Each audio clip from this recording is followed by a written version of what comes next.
The wilds of planet Earth are spectacular.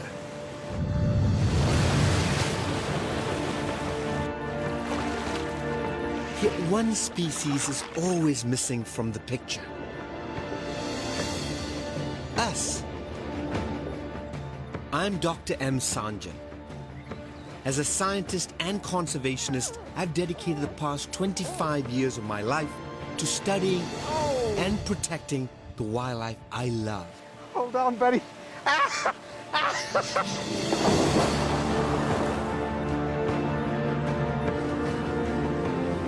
Now, my mission is to tell you an untold story, where we humans are not separate from nature, we are part of it.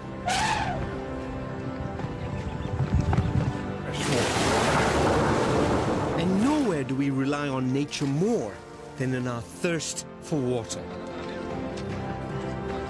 We've learnt the hard way that if we disrupt the flow of water too much, both wildlife and humans can suffer. I'm just hot, man. I'm gonna collapse. But on my journey, I'm discovering that by changing our perspective, we can restore the natural pulse of water. Are you seeing this? The results can be extraordinary.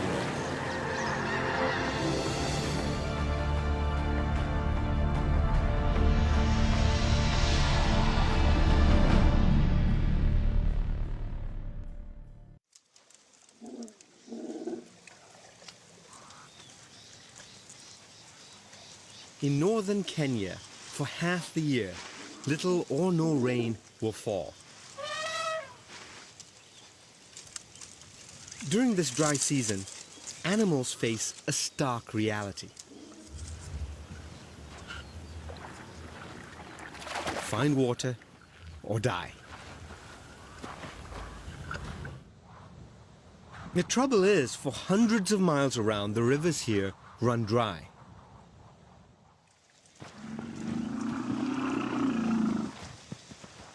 So wherever you find water like this accessible from the surface, you will find the most amazing collection of wildlife.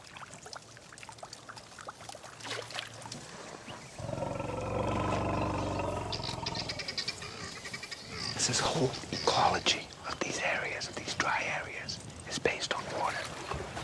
These elephants would not be here if not for the water. They wouldn't be able to find enough to live out here.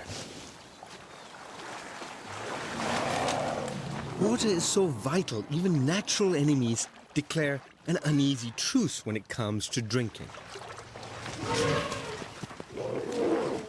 But these watering holes wouldn't exist if it weren't for the actions of one particular species. Us.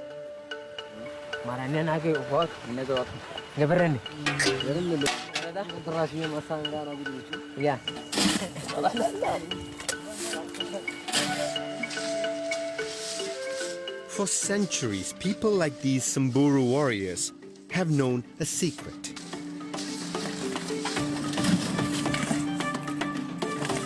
In certain spots beneath the sand, the bedrock forces the water close to the surface. So when the rest of East Africa lies parched, here they know how to create their own freshwater supply.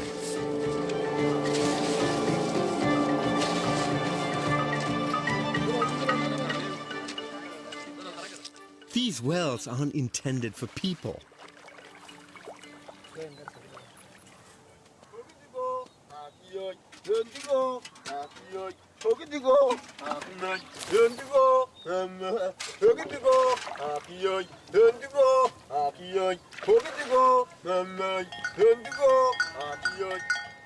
The Samburu have walked over 100 miles so that their livestock can survive the dry season.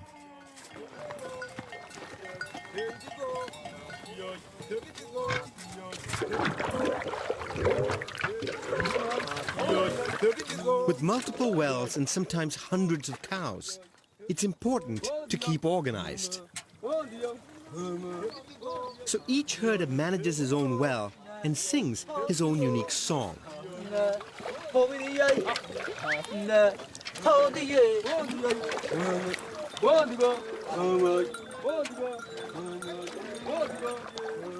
And remarkably, each cow has learned to recognize their owner's tune. They're coming right to his well if they recognize the song. So in this well, there's one song. In that well, there's a slightly different song, and so on and so forth. So every group of cows knows their owner's song.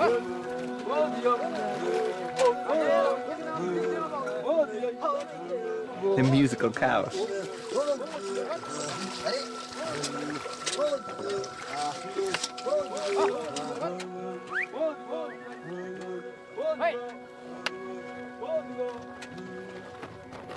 When the livestock have had enough, the Samburu herd them away in search for grass.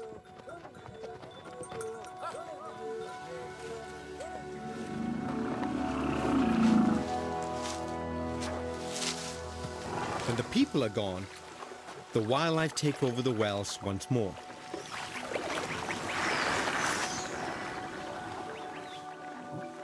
These elephants wouldn't survive here if it weren't for the Samburu.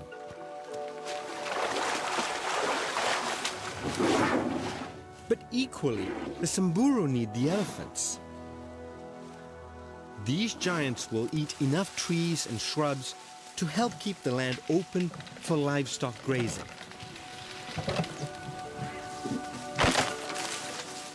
By bringing water to the surface, humans make it possible for even the biggest wild animals to survive in a dry land. And it's not just in dry areas. Further south in Africa's Rift Valley, you find some of the largest freshwater lakes on the planet. And here too, humans and wildlife are inextricably linked. We've just discovered that one tiny fish in particular is all that stands between us and a deadly disease.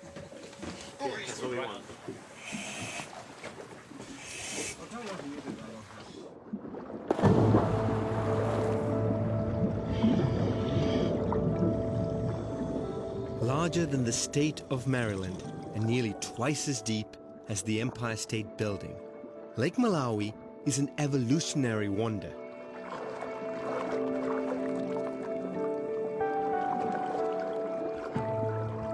I am in the most diverse spot on Earth for freshwater fish. Maybe 5% of all freshwater fish on the entire planet are found in this one lake, Lake Malawi. You just don't expect it. You just don't expect to come to a freshwater lake and to see what you might see in the greatest coral reefs on Earth. The vast majority of these fish belong to a single family called cichlids. Cichlids are famous for rapidly evolving into new species, each with a new and sometimes bizarre strategy for survival. Like most cichlids, this one is a mouth brooder, whose babies know that the safest place is inside their parents' jaws.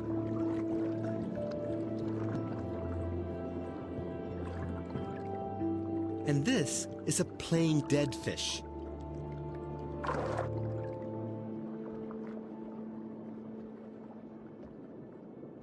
Curious scavengers who get too close are in for a surprise. My personal favorite is a fish who builds sandcastles. This incredible arena has been built by a fish. And there he is. That's a bower builder. That's the guy who makes this incredible bower. What's basically a stadium for him to do just one thing, and that is display to a female. The bigger your stadium, the bigger your arena or bower, the more likely it is that a female will find you attractive. There's something in that, I guess. bit like California. My fingers are being nibbled by little cichlids. Look at this. This is amazing. I'm looking at this construction fish on one side, and then I'm having a manicure on the other side. The evolution of cichlids in Lake Malawi is one of the great wonders of the natural world.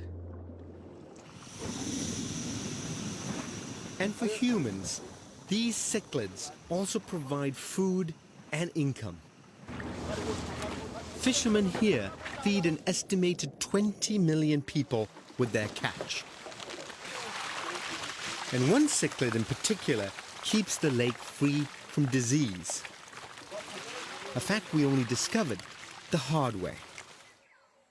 In the 1980s, 2 deadly epidemics devastated this freshwater paradise.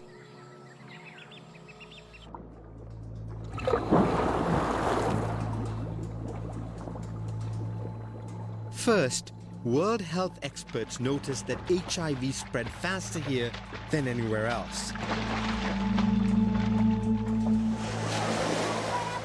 They then discovered this was because the lakeshore had suddenly been infested by bilharzia. The disease bilharzia is caused by a parasitic fluke that swims in the water and burrows through human skin. It breeds in your liver, damaging organs, and introduces blood into your urine. And this makes people with bilharzia more likely to contract HIV.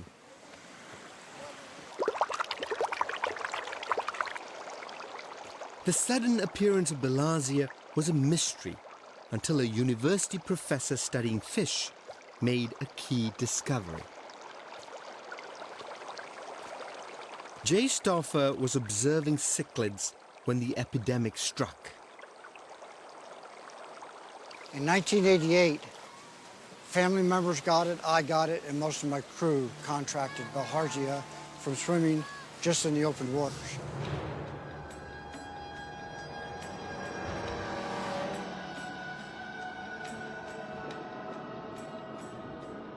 Jay had learnt that the bilharzia flukes were carried by a freshwater snail that had invaded shallow water.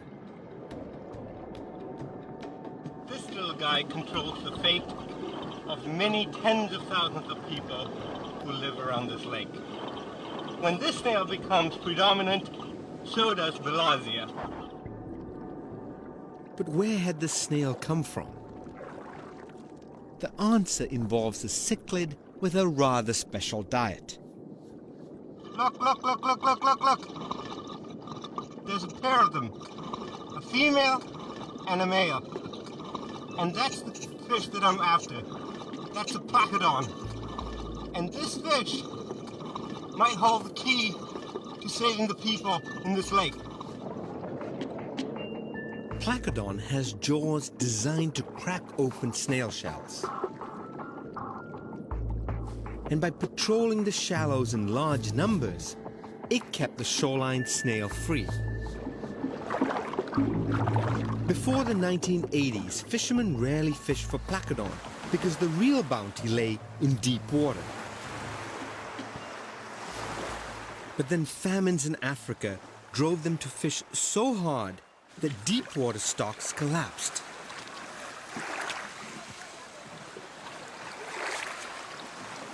Desperate, fishermen turned to the shallows, and placodon was swept up in their nets. Well, I first started diving here in 1983. You couldn't snorkel or put a face mask on in shallow water and not see a placodon. Now, you really have to work to see placodon at all. Without the snail-eating fish, the snails and bilharzia spread like wildfire. Do the folks here know about these snail-eating fish? Absolutely. They do?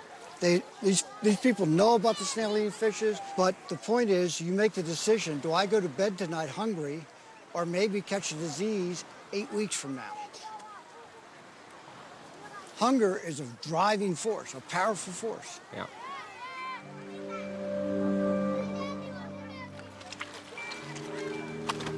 The situation here is critical. But at least now we know how to make it better. The village has a plan to build fish farms so that people don't have to fish the shallows. And hopefully, Placodon can recover.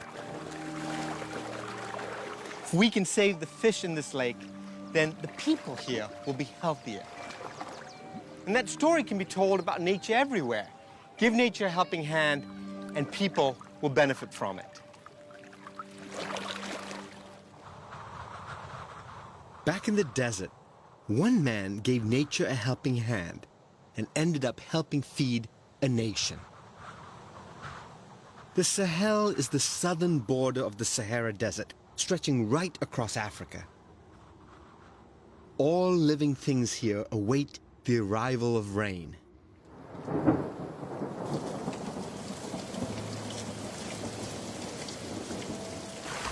Water has a pulse. A time when it's plentiful and a time when it's absent. In the Sahel, this pulse is erratic. In the past half-century, due to climate change and poor land management, the desert has swallowed vast amounts of the Sahel, causing some of the worst famines in recent memory.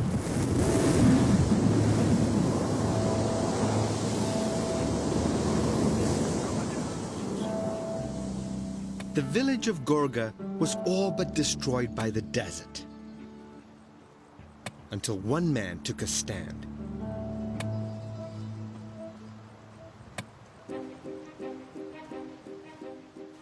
Yakuba Sawadogo has no formal science education.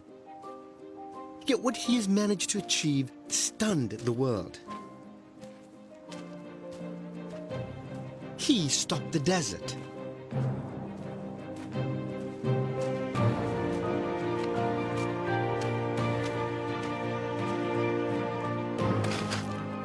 Nearly 40 years ago, after a bad famine, Yakuba started farming in the height of the dry season, when nothing grows.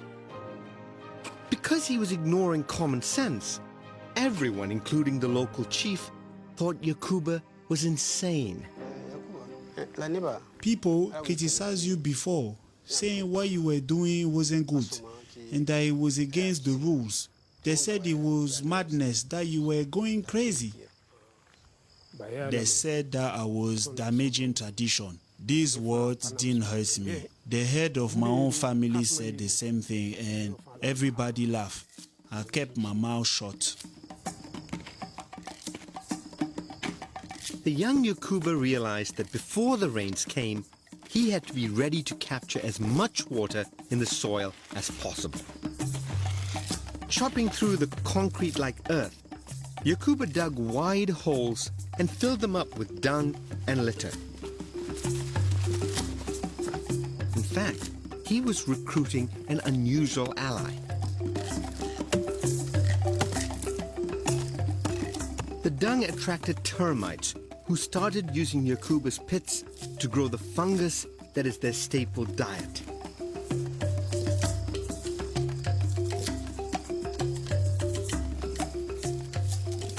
And in doing so, they dug a network of tiny tunnels in the soil, which served Yakuba's aims.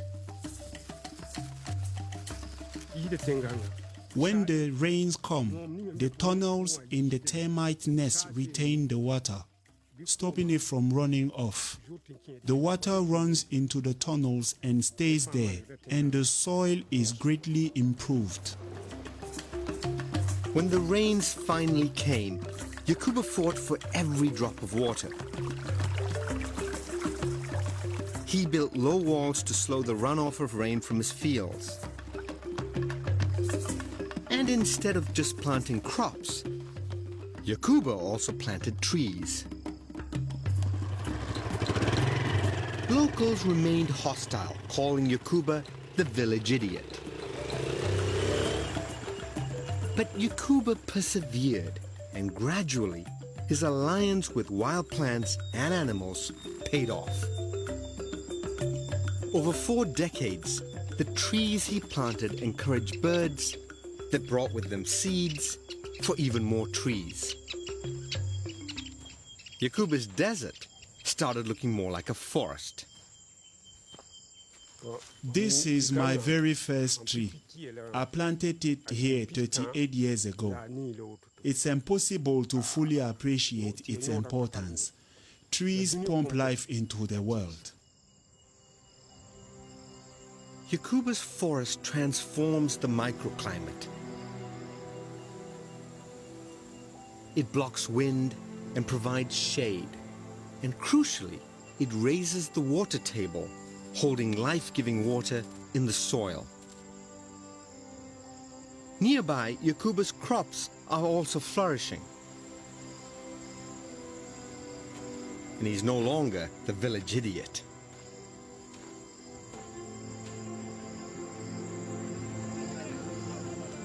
Yakuba is the local hero.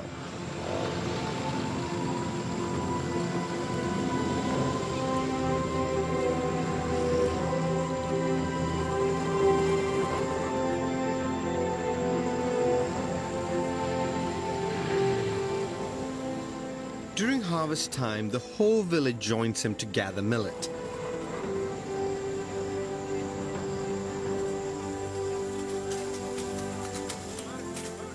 They grow enough food to feed everyone.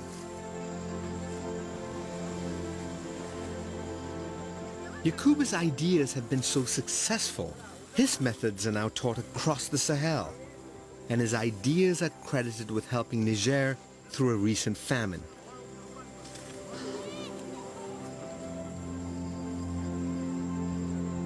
With help from the smallest creatures, a single farmer can harness the natural pulse of water.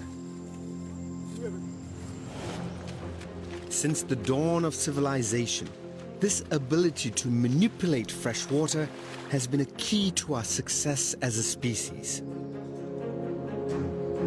We learned to irrigate. Harnessing gravity, we fed our cities. And over the centuries, our control of the world's fresh water has only grown. We can use water to power our world. We can even move entire rivers uphill over vast distances. But if we ignore nature and take too much water for our own use, it can end up in a disaster. Like here, where our aggressive use of water unleashed forces beyond our control and caused one of the worst environmental disasters ever wrought by man.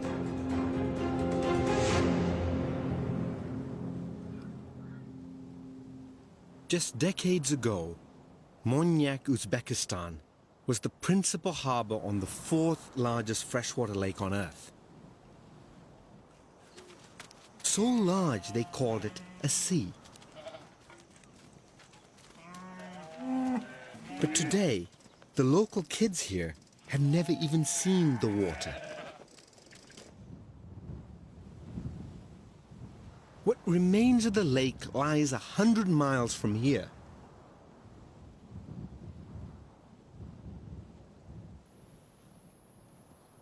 The Aral Sea was half the size of England. A fleet of fishing ships hauled around 10,000 tons of fish from its waters every year.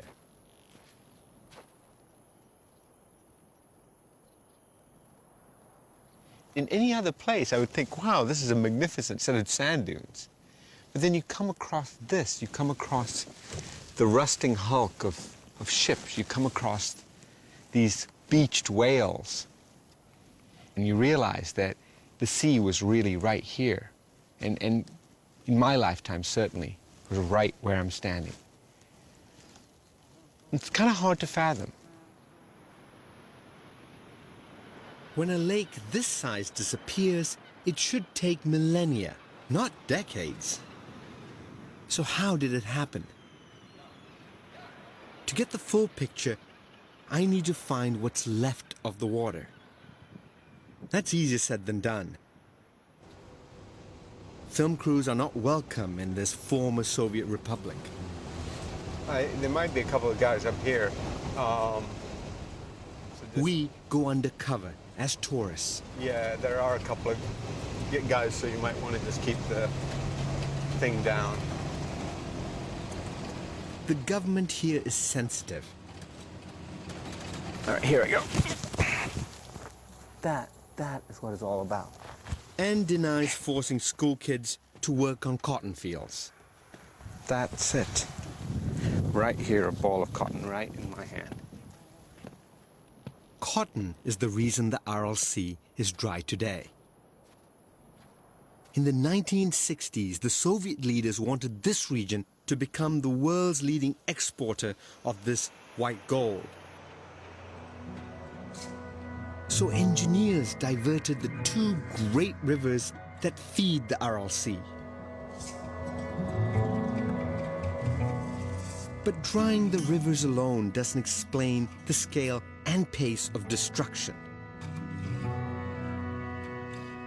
We unleashed other forces, evidence of which should be at the water's edge.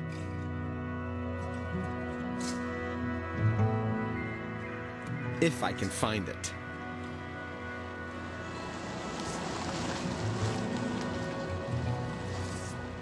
And we've been probing into this dry lake bed, further and further in, trying to hit water. And it's been hours and hours of driving on this kind of dry, flat emptiness.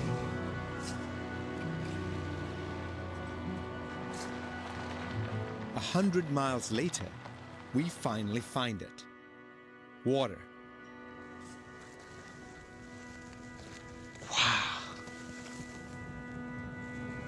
That's what it's supposed to look like. All that land that we traversed was once this.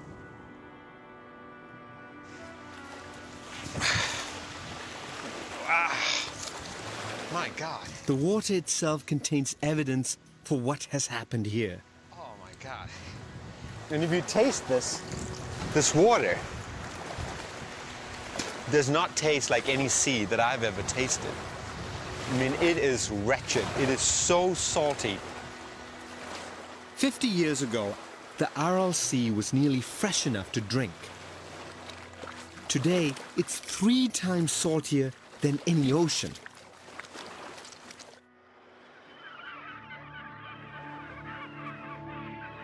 So what happened to all that fresh water?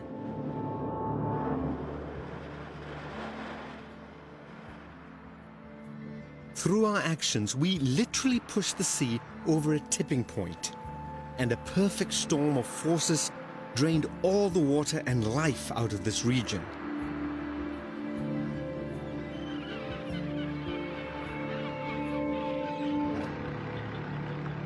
The story begins in the 1970s, when Soviet engineers cut off the rivers for cotton.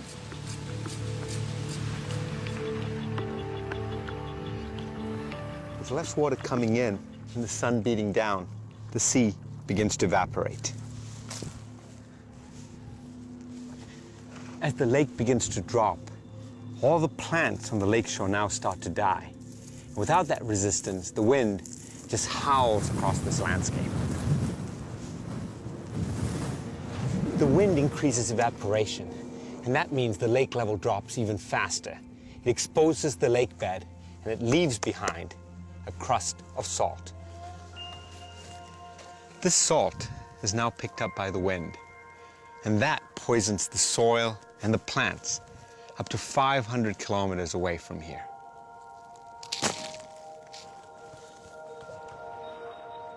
And things keep getting worse.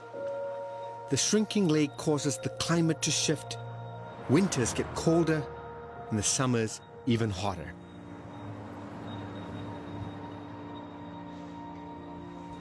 The Aral Sea is now in a death spiral. Less water, more salt, more wind. From this nightmare, there really can't be any recovery. The amount of water lost in just 40 years is simply staggering. The water level is here now, but when I was born, it would have been way above my head, 6 stories above my head. We won't be able to recover that fresh water anytime soon. Nor are we likely to ever see the hundreds of species of fish, birds, and mammals that vanished, some for all time. I still somehow don't believe it, or don't want to believe it, because it's just too big. Just too big. The lesson that I'm taking home is this. If we cut off the natural pulse of water across the land, watch out, because changes can be sudden and irreversible. But surely nothing like this could happen in the wealthiest nation on earth. Or could it? The Colorado River has been dubbed the American Nile. Our ingenious management of this water supports an estimated 36 million people in the driest part of North America. Cities like Denver, Las Vegas, Phoenix, and Los Angeles all depend on the Colorado. But like the RLC, could we be pushing the Colorado towards a tipping point? To answer that, I plan to follow the river from the Grand Canyon to Mexico's Sea of Cortez. About halfway down the river, the Glen Canyon Dam is just one of over 20 major dams on the Colorado. Giant projects like this allow us to be in charge of the pulse of water instead of nature. Let's go up here a little bit and take a look. I'm dying to see over the edge of this thing. Peter McBride, author and photographer, has spent the last 4 years studying the story of the Colorado. I'm inclined to say it's a long, long way down there. Pretty sure it's over 700 feet. I'm gonna drop right here. He's going to guide me down the river to the ocean. Holy Moses. When I first started looking at this river, I didn't know what became of it, and nobody seems to know what happens downstream. Everybody only worries about their water and upstream, but I've met engineers that have worked on major projects on this river, and they have no idea what happens at the end of the river. Nah, I got it.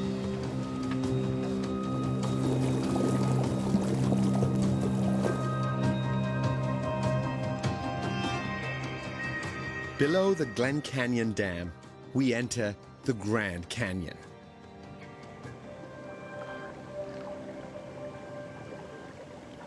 I'm pretty sure this is Horseshoe Bend. God, the scale is so big. Do you love this river? Yeah. I'm kind of alarmed at what's become of it, particularly downstream. This river once cut a chasm through stone, a mile deep.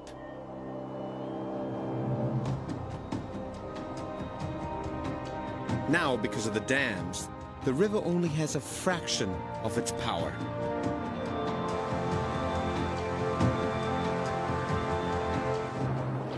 Kayaking is much too slow, so we're going to drive part of the way. Meet the beast.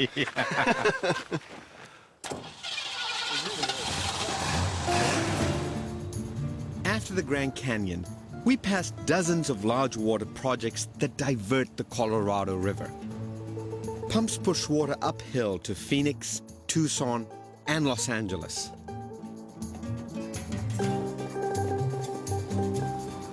But in the Imperial Valley, we meet the biggest water user of all: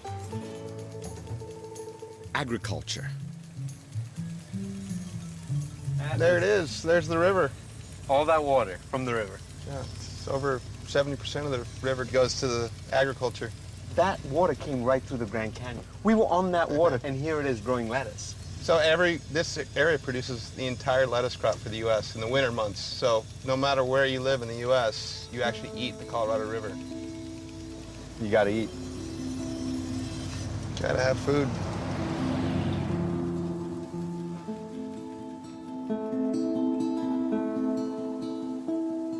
By pouring water on one of the sunniest deserts in North America, we can grow greens even in deep winter. It's a brilliant combination of solar energy and water. Farmers here provide 80% of America's winter vegetables. Yep. This thing's getting heavier by the day. But at what point do we know we're taking too much water away from the river? Wow. By the time the Colorado reaches Mexico, 90% of the water has been used up. It looks really different down here. You can't even believe it's the same river. You know what's pretty hard to believe is this looks pretty clean right here, Yeah. but they say by the don't time tell we me. reach Don't tell the me. border, it's been used 8 times. No, don't tell me that. Why do you have to tell me that now? Really? I mean, this is a really beautiful place, and why are you? That's inappropriate. He does.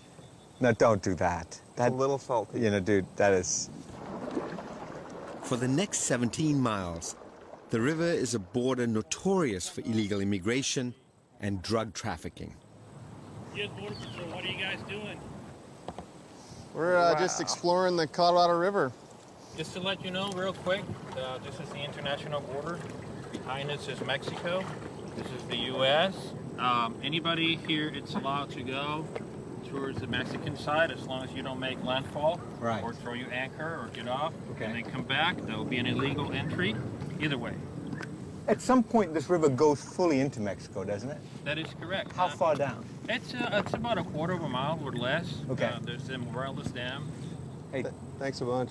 You're Thank welcome. You guys be safe, huh? all right. Yeah. Thanks very much. You guys do the same.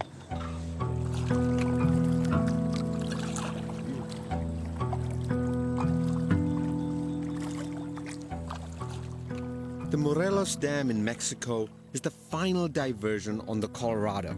That's it, huh? Right there. That's it. But why is it so low? There's not that much water. By treaty, Mexico is entitled to use the final 10% of the river for its own agriculture. You get all your gear? Yeah. Yep. Beyond the Morelos Dam, our kayaks are too big for what remains of the river, so we switch to portable rafts. We're still 100 miles from the Sea of Cortez. This really, I keep pinching myself that this is downstream on the Colorado. You know, most rivers get bigger as you get close to the sea, and this one gets smaller as you get, you know? Getting thin here.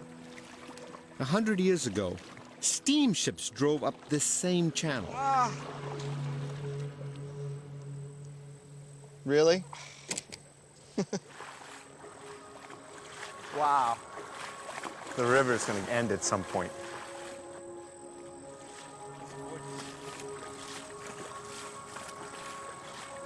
Look at that. That looks like a real end to me.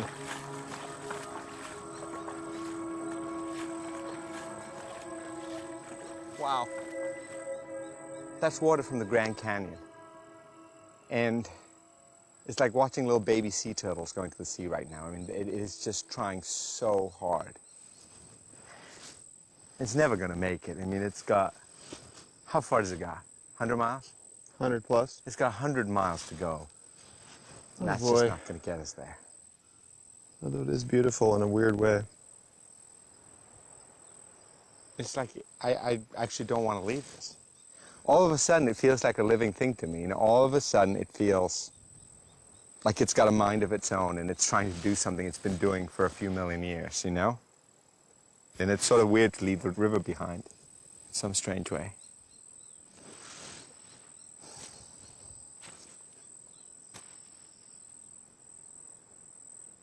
Okay. As planned, we're going to follow the river's old path to the Sea of Cortez. water or no water. This was once the largest desert estuary in North America. This is it. This is a story about choice. We fed a nation, but at a price. A century ago, this was a wetland nearly twice the size of the state of Rhode Island. It was home to countless birds, mammals, even jaguars hunted here. A community of 20,000 Native Americans fished and hunted in this delta. All of it has dried up and vanished. And what shocks me the most is that, like most people, I didn't even know that this was the choice I was making. If the Grand Canyon dried up, people come unglued. There would be outrage. Yet those same people have no idea that this is the same river that we're standing on right here. I mean, this is the exact same river. And that part of me makes me a little like outraged to a degree. Like, how did we get to this point? The Colorado River flowed to the sea for 6 million years. And not a single drop of it has reached the sea since the late 90s. Not a drop of it. On our watch. On our watch.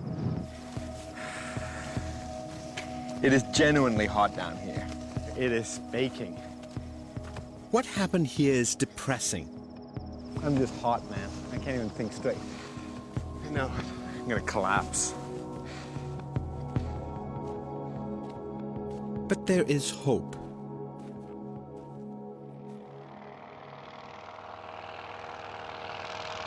Just when I think I can't take any more walking, Pete's friend Will comes to the rescue. Is that him? That's Will.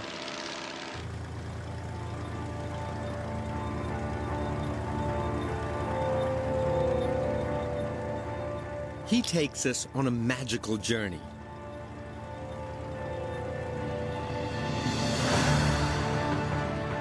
Because hidden in the middle of this dry delta lies an emerald jewel. Wow, look at that. A forgotten wetland called La Ciénaga de Santa Clara. All of a sudden, I feel like I'm on top of the Everglades. I haven't seen that much water since the Grand Canyon. This is what this whole area would have looked like 100 years ago. Or... Wow, look at the birds down there.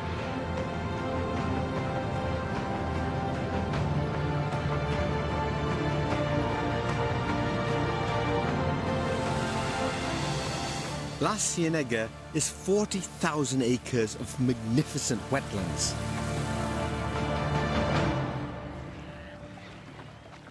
And though it's just a fraction of the original estuary, it's packed with wildlife, including several endangered species. But what is most amazing about this place is how it got here.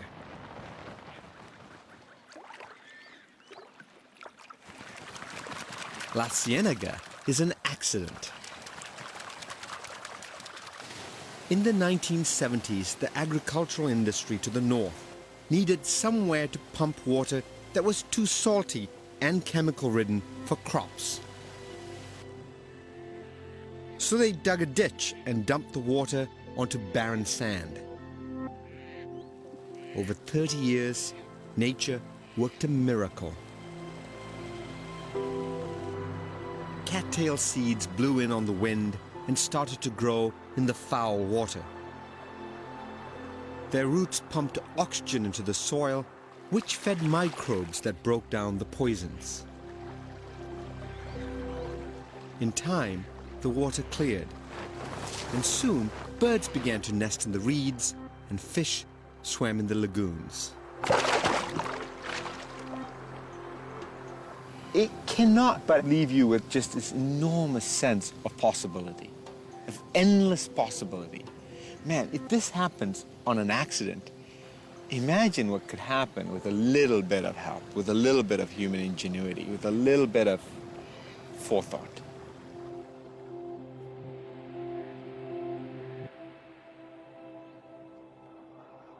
If you want to see what ingenuity and forethought can do for wildlife, look no further than the American heartland.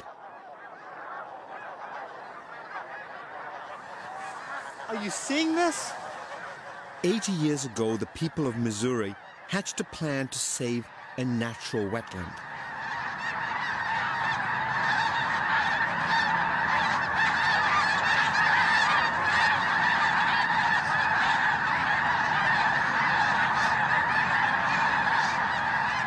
Today, the results are a spectacle that stretches from horizon to horizon.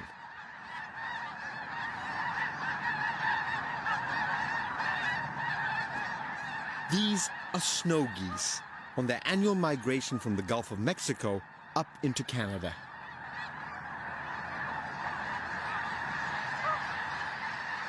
$1.2 million land in the lake behind me.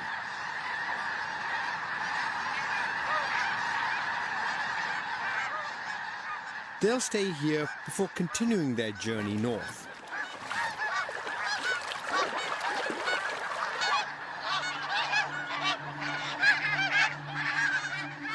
There's a spectacle here that honestly, minute for minute, rivals the greatest things that I've ever seen in my life.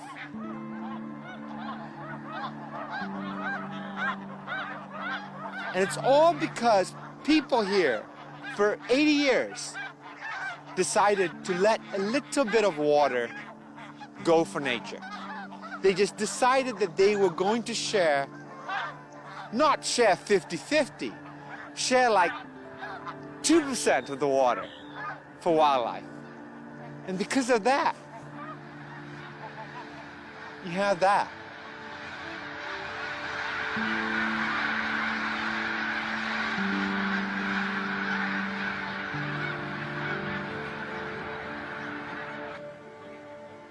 The Squaw Creek National Wildlife Refuge was started in 1935 when local citizens grew concerned that America was losing its migratory birds. Despite the country being in the midst of the Great Depression, they dug ditches and built dams.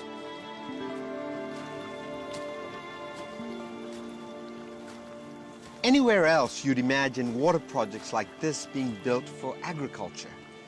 But here, this is actually for wildlife. And you realize that all the engineering might that we have, if, I guess, reversed, can also benefit nature.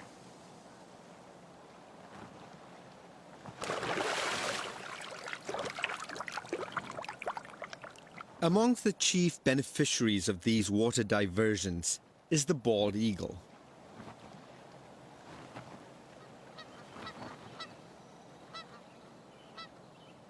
Over 150 bald eagles migrate to Squaw Creek because it's a good place for them to find food. This juvenile hasn't yet developed its white head and golden beak. But now it's time it learns to hunt.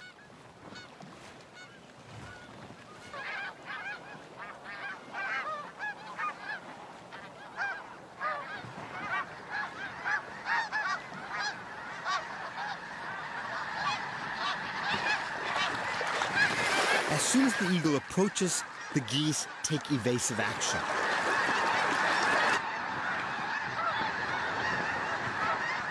In the chaos, it's hard to tell friend from foe.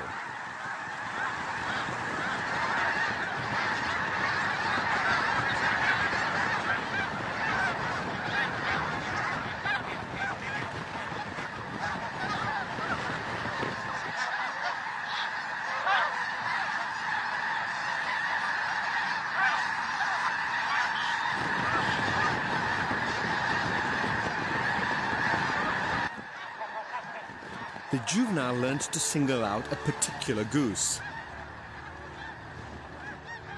It's a dogfight.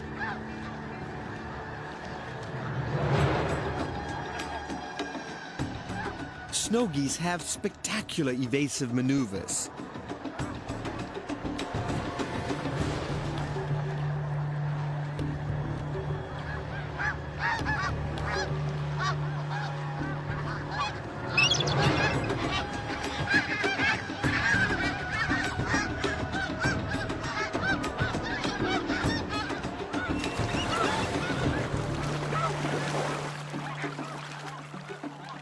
this goose injured its wing. And that gives the eagle the chance it needs.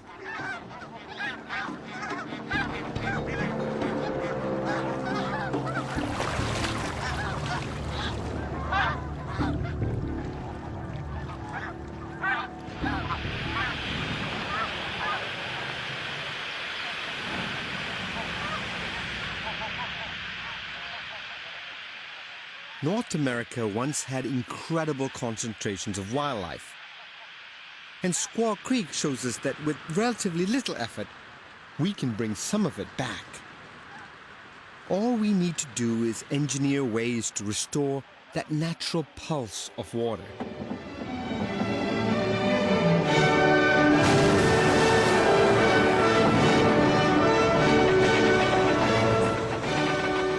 Across America, there are dams that have outlived their usefulness.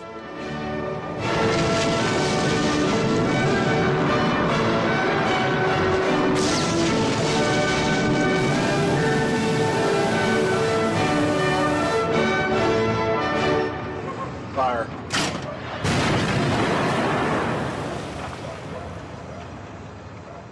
By removing them, we can reconnect the rivers to the sea.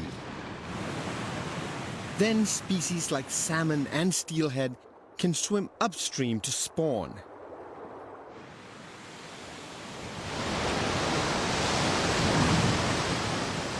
And we don't always need to remove dams. Sometimes all we need is a new perspective on how we use them. On the Glen Canyon Dam, where I started my journey down the Colorado, engineers are releasing sudden pulses of water to mimic natural floods in spring.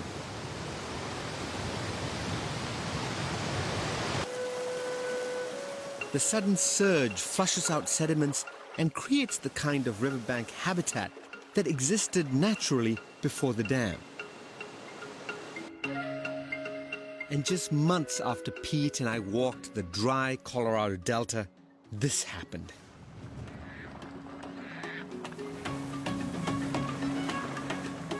Conservationists have convinced the United States and Mexico to let an annual pulse of water flow through the Morelos Dam down the Colorado.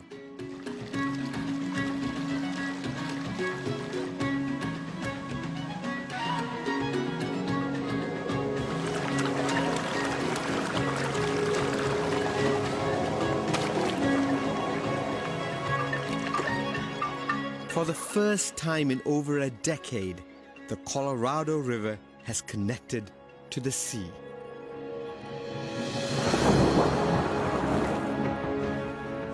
I've seen how, if we're not careful with water, we can set off a spiral of destruction.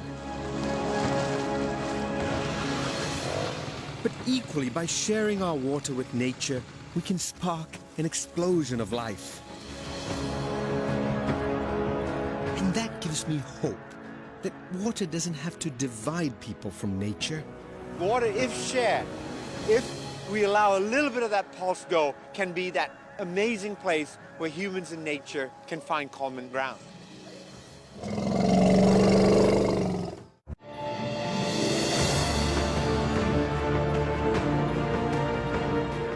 To learn more about this program, visit pbs.org/Earth A New Wild. Earth A New Wild is available on Blu-ray and DVD. To order, visit shoppbs.org or call 1-800-PLAY-PBS.